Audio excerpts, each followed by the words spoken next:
冇得揀。你咪住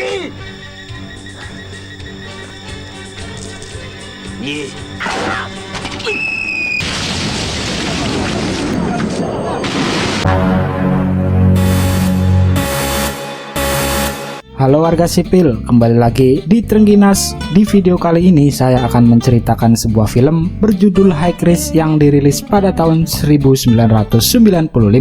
Film ini menceritakan tentang seorang tentara yang pensiun karena anak dan istrinya tewas saat ledakan bom. Tapi ia harus kembali bertarung saat teroris itu muncul 2 tahun setelah kematian istrinya. Baiklah, daripada banyak omong di awal, langsung saja kita nikmati pertarungan lucu dan cerdasnya om saya. Berlatar di Hong Kong, beberapa anak-anak sedang bermain di halaman sekolahnya pada saat jam istirahat. Terlihat juga ibu guru yang sangat bahagia melihat murid-muridnya gembira. Tak lama kemudian ada sebuah bus datang di sana dan berisi sekelompok orang bersenjata yang dipimpin oleh Dr. David. Ternyata mereka semua adalah komplotan teroris dan memasukkan semua anak termasuk gurunya ke dalam bus yang sudah dipasang bom. Suami dari guru tersebut yang merupakan seorang tentara bernama Letnan Kim Lee pun datang bersama pasukannya untuk menyelamatkan mereka. Kim Lee dan temannya memasuki kolong bus untuk menonaktifkan bom tersebut.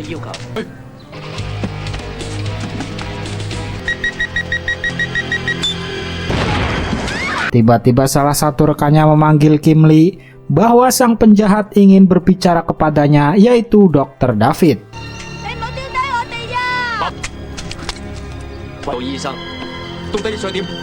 Ternyata David sudah kabur membawa 3 murid yang merupakan anak seorang miliarder dan meninggalkan beberapa siswa lainnya di dalam bus sambil diikat. Dr. David bicara melalui telepon bahwa dirinya menjadi teroris karena dia dulunya adalah seorang tentara juga yang berhasil menghabisi banyak musuh namun tidak dianggap. Waktu terus berjalan sehingga Kim Lee bergegas menjinakkan bom tersebut.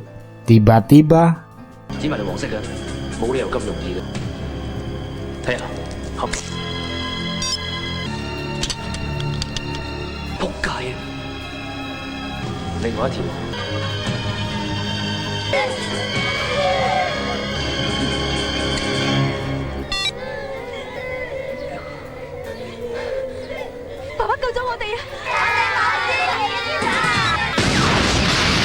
meski timer sempat berhenti, tetapi bom itu tetap meledak. Semua siswa termasuk anak istri Kim Lee, di dalamnya pun tak ada yang selamat. Kim Lee yang merasa putus asa pun memutuskan untuk berhenti jadi tentara.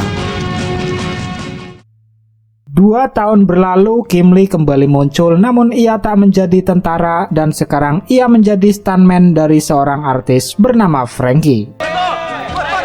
Frankie dikenal sebagai artis yang tidak pernah sekalipun menggunakan stuntman dalam aktingnya, yang pada kenyataannya Frankie sebenarnya tidak bisa apa-apa dan semuanya Kim Lee lah yang melakukan adegan-adegan tersebut.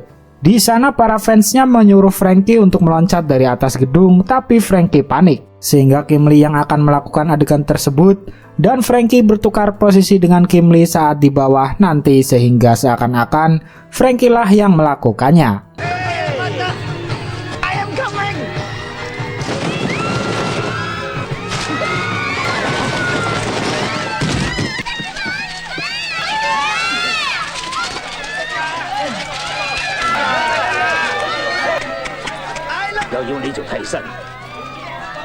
Saat tiba di kantor, Helen menyadari bahwa yang meloncat dari atas gedung bukanlah Frankie, sehingga ia mempunyai berita baru yang akan membuat dunia heboh bahwa Frankie tidak seperti apa yang orang-orang pikirkan.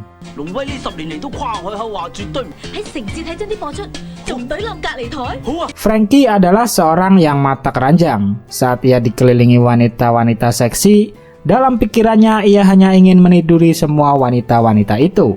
Lagi-lagi si wartawan ada di sana dan merekam kejadian tersebut sehingga membuat Kim Lee mencegahnya dan mengambil kasetnya karena Kim Lee dibayar untuk jadi stuntman sekaligus melindungi Frankie.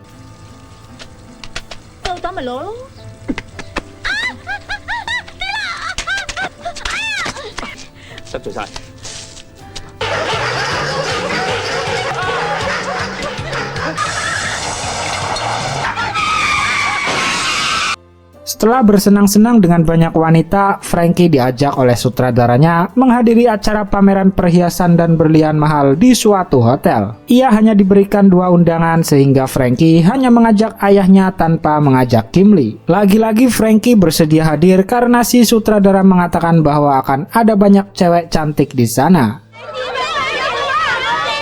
Di sisi lain, sekelompok teroris dari anak buah David sedang meretas agar David mendapatkan undangan pameran tersebut. Salah satu anak buahnya yang bernama Bon juga ingin ikut karena ingin bertarung dengan Frankie yang dalam filmnya terlihat seperti ahli bela diri sungguhan. Setelah itu, David memberikan instruksi kepada anak buahnya mengenai rencananya yang akan mendatangi hotel tersebut dan mengambil semua perhiasan pameran itu yang bernilai triliunan rupiah. David juga mengetahui bahwa anak buahnya ada yang mengkhianatinya sehingga dia pun langsung dihabisi.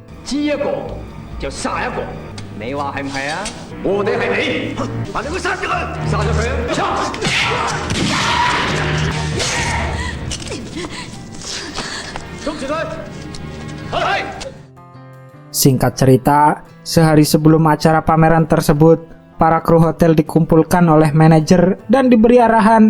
Salah satu anak buah dari David pun ada di sana menyamar sebagai seorang pelayan wanita.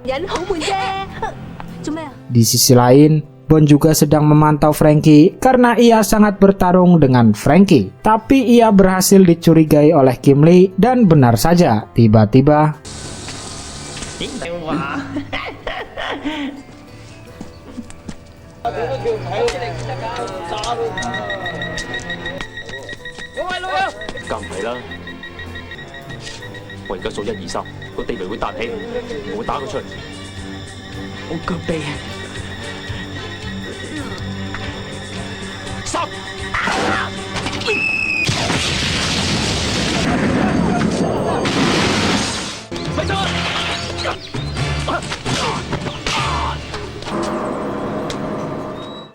keesokan harinya, acara itu pun dilaksanakan. Kim Lee mengantar Frankie dan ayahnya menuju ke hotel itu. Di sana juga ada Helen dan temannya akan meliput acara tersebut.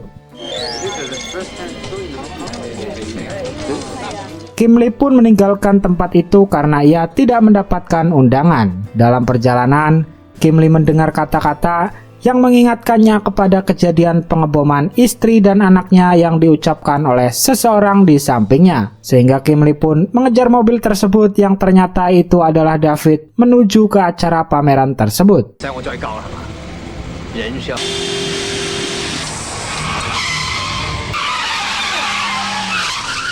Sebelumnya Kim Lee tidak pernah melihat David dan hanya tahu kata-kata itu adalah kata andalan dari David. Kim Lee pun masuk ke gedung itu namun ia dihalangi petugas karena tidak mempunyai undangan. Tapi Kim Lee bersikeras menjelaskan kepada petugas bahwa ada sekelompok teroris di dalam gedung tersebut. Tapi petugas di sana tidak percaya dan menyuruh Kim Lee pergi saja dari sana.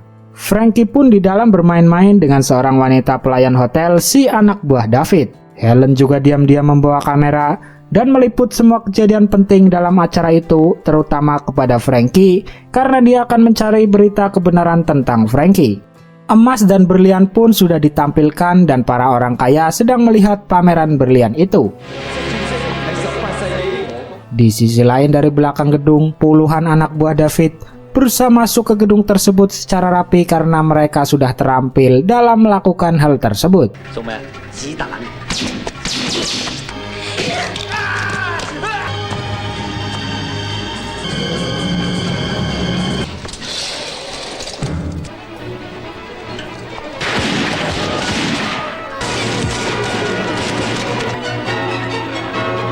Kekacauan pun terjadi di dalam hotel. Frankie yang mengetahui itu pun malah melarikan diri, tidak seperti akting di filmnya yang mengatakan tidak pernah menggunakan stuntman.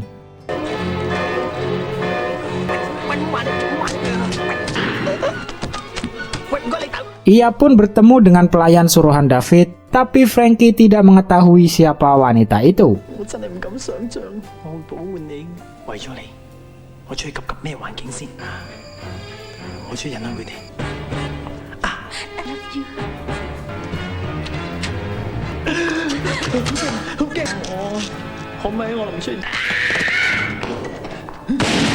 Walaupun sudah dipancing, Frankie tetap meninggalkan dan tidak menyelamatkan wanita itu. Di sisi lain, Kim Lee sudah berada di kantor polisi dan melaporkan bahwa di dalam pameran itu ada teroris yang sedang merencanakan kejahatan, namun sang polisi kurang percaya dan meminta bukti-bukti kepada Kim Lee. Di sana ada salah satu petugas polisi muda yang juga punya seorang kekasih sebagai pelayan di hotel itu. Jadi walaupun laporannya masih kurang jelas, si polisi itu pun menuju ke hotel bersama Kim Lee. Adik dari David yang memimpin perampokan itu memperingati semua orang untuk tidak ada yang menelepon polisi. Tapi Helen berhasil mengabadikan saat adik David menghabisi seseorang. 保安公司嘅負責人，我做行政㗎，今朝啲 programmer 嚟 set 你密碼。Trust me，你可以。 Beralih ke Kim Lee yang sudah tiba di hotel itu. Ia masuk, namun dilarang oleh petugas. Yang ternyata semua petugas di sana sudah digantikan oleh anak buah David. Kim Lee yang mengetahuinya pun langsung memberikan pelajaran kebugaran jasmani. 我要上去睇下。好啊，請跟我嚟。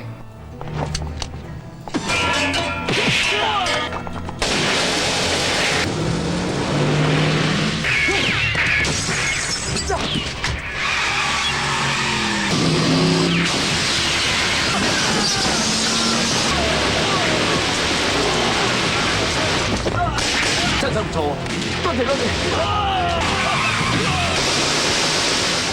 Kim Lee lalu bergegas menuju ke lantai atas dengan mobilnya. Para anak buah David yang sudah mengetahuinya pun sudah bersiap dengan senjatanya masing-masing di atas sana. Tapi Kim Lee yang lincah berhasil mengelabui semua anak buah David.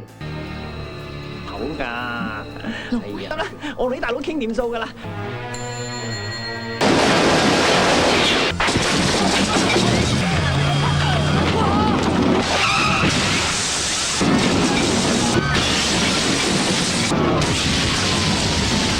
Sementara David belum diketahui oleh semua orang bahwa dia adalah dalang dari perampokan itu.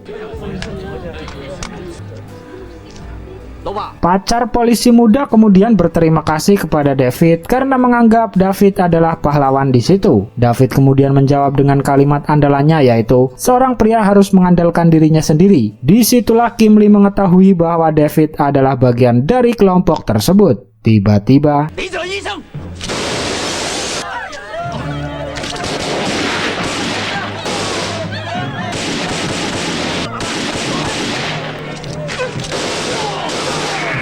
pacar polisi muda itu pun disandra, sementara David menyuruh semua anak buahnya untuk menghancurkan rekaman Helen karena sudah diketahuinya. David juga menyuruh anak buahnya untuk menghabisi Kim Lee. Berkompi-kompi polisi juga sudah tiba di depan gedung tersebut dan beberapa polisi masuk ke dalam gedung itu, namun anak buah David sudah memasang peledak sebelumnya.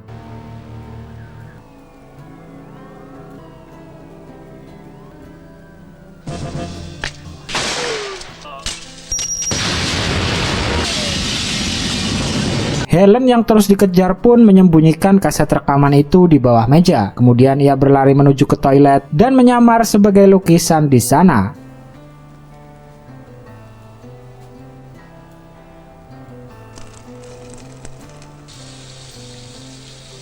Tapi anak buah David mengetahuinya dan melemparkan ratusan ular ke dalam toilet tersebut.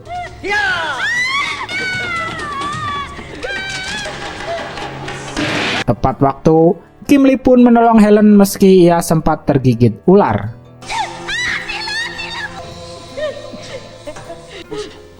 Frankie pun iri karena ia juga ingin dianggap pahlawan oleh wanita.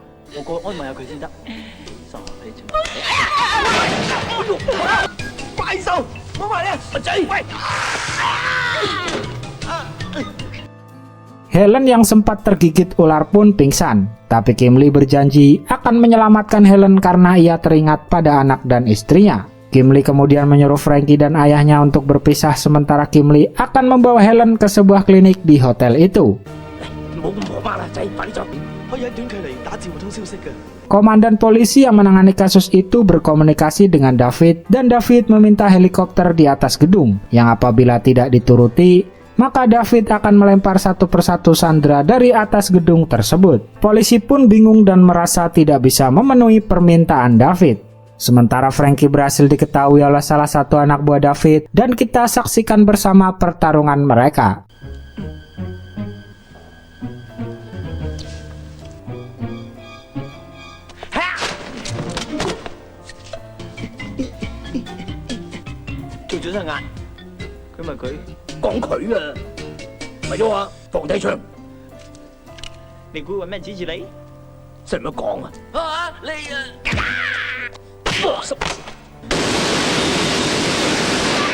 Dua anak buah David pun sempat bersitegang dan bertarung.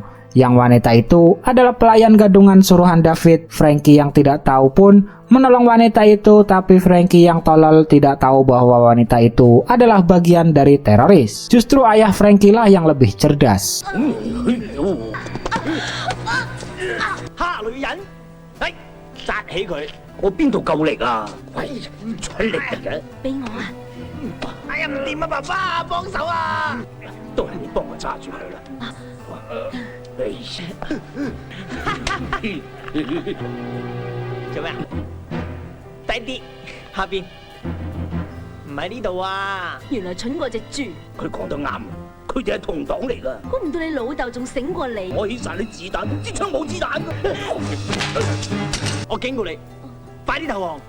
Kim Lee yang sudah tiba di klinik dan mengobati Helen, tapi Helen yang belum sepenuhnya pulih. Kim Lee pun berencana meninggalkannya sebentar dan berjanji akan balik lagi jika masalahnya sudah selesai.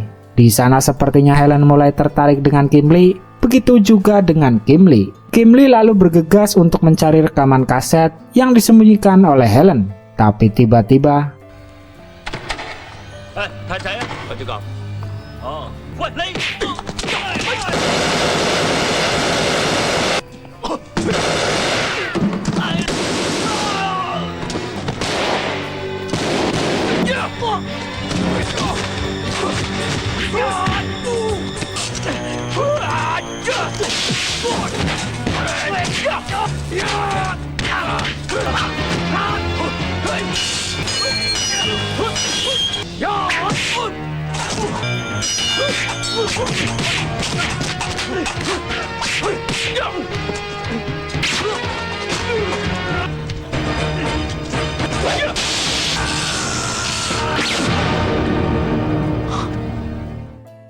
Kim Lee pun berhasil menghabisi beberapa anak buah David, termasuk adik David. Kim Lee kemudian keluar dari gedung, namun ia disangka bagian dari teroris tersebut. Kim Lee lalu menemui kepala polisi dan mengatakan bahwa ia mempunyai rekaman siapa penjahat itu.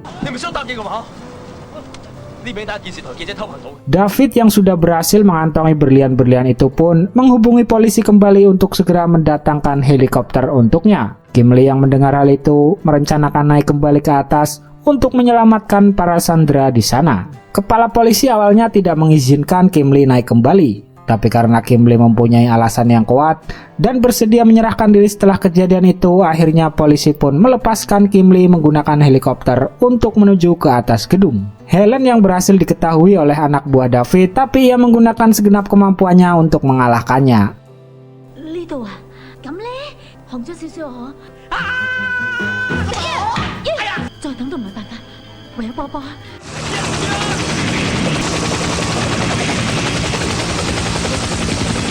David dan anak buahnya yang melihat di dalam helikopter itu adalah Kim Lee. Ia pun langsung memberondong peluru ke arah helikopter tersebut sehingga membuat helikopter itu nyusruk ke dalam gedung dan merusak semua yang ada di dalamnya.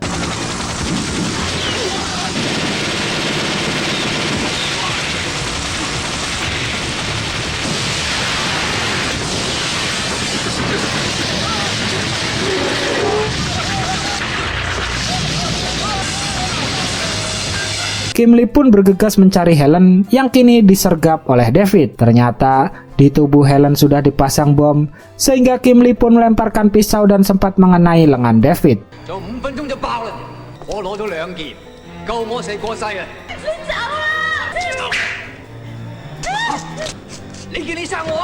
Tapi David berhasil kabur dan meninggalkan ponselnya di sana. Di sisi lain, Frankie yang melihat ayahnya dihajar oleh Bond pun tidak terima dan mendadak ahli bela diri sehingga Frankie bertarung dengan Bond. 唔好打我老豆，唔好打我老豆啊！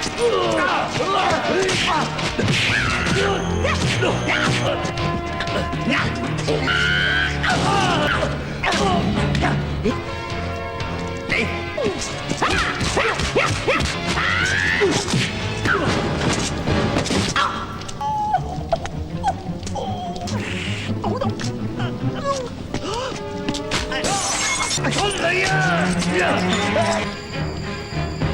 腫晒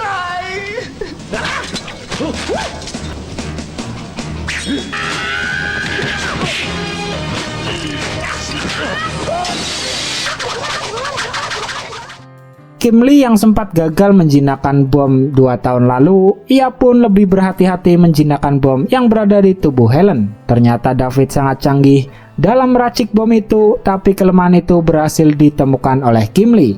我唔會留你。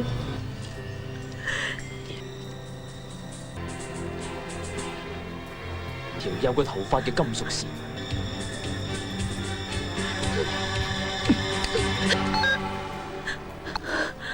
Tak lama kemudian, ponsel David yang ditinggalkan pun berdering dan Kim Lee pun mengangkatnya. David kemudian mengatakan bahwa dirinya sudah jauh dan ia masih memiliki banyak kesempatan untuk menghabisi Kim Lee. Kim Lee kemudian mengatakan bahwa pisau yang sempat ia lemparkan ternyata sudah dibaluri oleh racun ular yang sangat berbisa. 我飛中你把刀上面有蛇毒嘅，你唔係走得咁遠，但係你走得咁快。我唔會死嘅。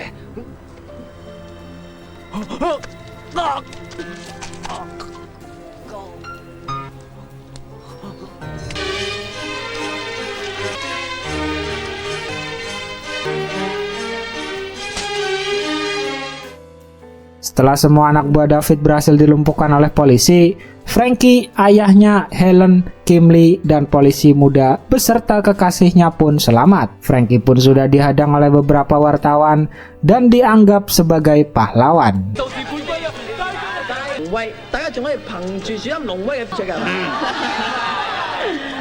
Sementara Kim Lee dan Helen akan diajak ke kantor polisi untuk dimintai keterangan sebagai saksi. Kim Lee kemudian mengatakan kepada Helen bahwa ia belum tidur selama 2 hari. Helen kemudian menjawab, "Kita selesaikan kesaksiannya dulu, nanti kamu bisa tidur di kamarku dan aku ke Loni."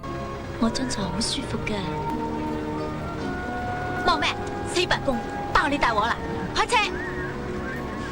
Tamat, di balik kepalsuan film ini mengajarkan bahwa pahlawan sejati tidak butuh sorotan, cukup keberanian dan ketulusan. Terima kasih sudah menonton, sampai jumpa di video selanjutnya dan udah, itu aja. Jangan lupa subscribe.